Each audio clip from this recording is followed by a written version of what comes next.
Daniel Jolivet, au moment où on se parle, sort de prison après 33 ans. Je pense qu'il est sur le point de s'adresser aux médias. Vous le voyez, là, Là, il donne l'accolade. C'est le monsieur qui a le manteau bleu ou noir qui donne l'accolade à celui qui a le manteau rouge. Et il va s'apprêter à parler aux médias. L'histoire de Daniel Jolivet est une saga judiciaire qui remonte au début des années 90. Il a été accusé et trouvé coupable du meurtre de 4 personnes en 1992, incarcéré à partir de 1994.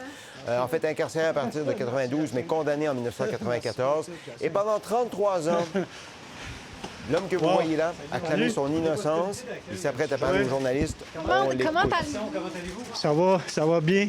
Ça va mieux. En tout cas, le combat n'est pas fini pareil, là, mais... wow. Comment on se sent en première bouffée d'air ici, là, de l'air montréalais, liberté provisoire?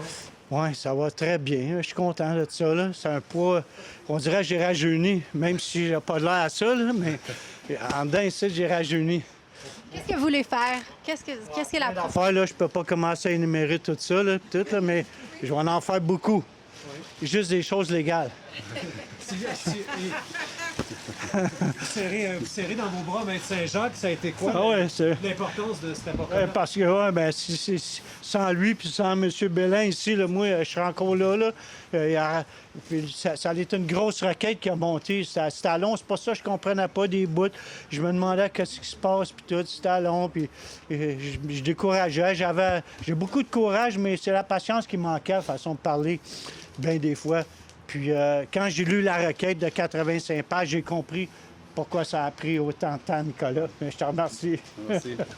Il y a Lida aussi, hein? Oui, je sais. Puis j'ai hâte d'aller voir. Ils m'attendent toutes là, à la maison.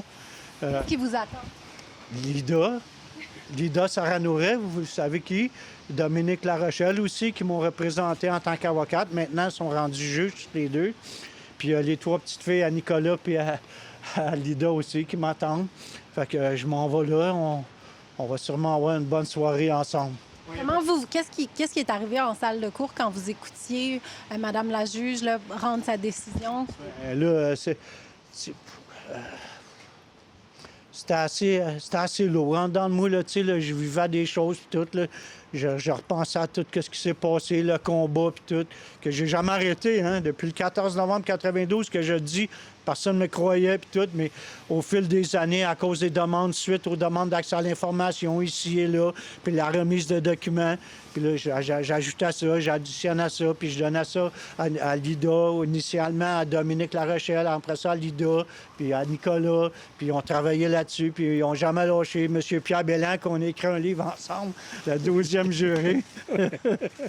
Oui, monsieur. Oui, monsieur. Oui. Puis Pierre qui a écrit au DPCP, puis tout, puis qui leur a dit, « Hey, vous avez de quoi checker, puis tout. » Puis ils ont écrit à Maître Saint-Jacques, puis ils ont dit, « OK, là, on reconnaît telle chose, telle chose. » Ce qui s'est dit aujourd'hui en cause, si vous étiez là, présent dans la salle aujourd'hui. Oui.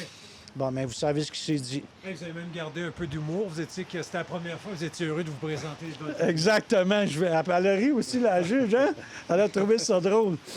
En tout cas... On a rencontré votre petite fille un peu plus tôt aujourd'hui. Oui. Elle a dit que c'était Britannique, justement. Oui, elle disait que c'était le plus beau cadeau de Noël.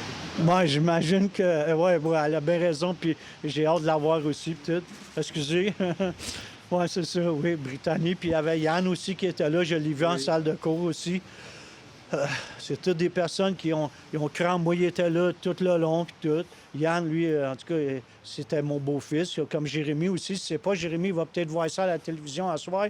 Parce que Jérémy, à chaque fois que je l'appelais, il me disait, « Ben oui, tu t'arrêtes pas de me dire ça, que tu t'en viens, mais tu t'en viens jamais, tu sais. » Puis quand je l'ai appelé mardi, j'ai dit demain, là, je passe en cours parce qu'on pensait que la décision aurait été mercredi. J'ai dit, je m'en viens demain, là, prépare mes choses que j'avais envoyées déjà parce qu'on attendait une décision bien avant, en 2018-2019 du GRCC. Puis, c'était négatif, mais tous mes effets étaient déjà envoyés, puis tout. J'en ai accumulé d'autres, puis là, j'ai squeezé, je les ai envoyés au bureau. J'ai quelques boîtes. Oui, c'est ça. Fait que... Oui, bien, je vous remercie d'être tous là. Puis, merci beaucoup, M. Poirier. Merci beaucoup à vous. Oui. Merci. Merci. On va Wow. parler avec les gens en anglais, OK, Daniel? Parce que Yes, les gens of aussi veulent course. Mais en anglais, est-ce que vous voulez qu'on... Vous êtes en arrière? Le sourire et les larmes d'un homme libre après 33 ans passés en prison, libre avec un astérisque, libre provisoirement, le temps que son dossier soit révisé par une commission qui est spécialisée là-dedans. Vous venez d'entendre Daniel Jolivet.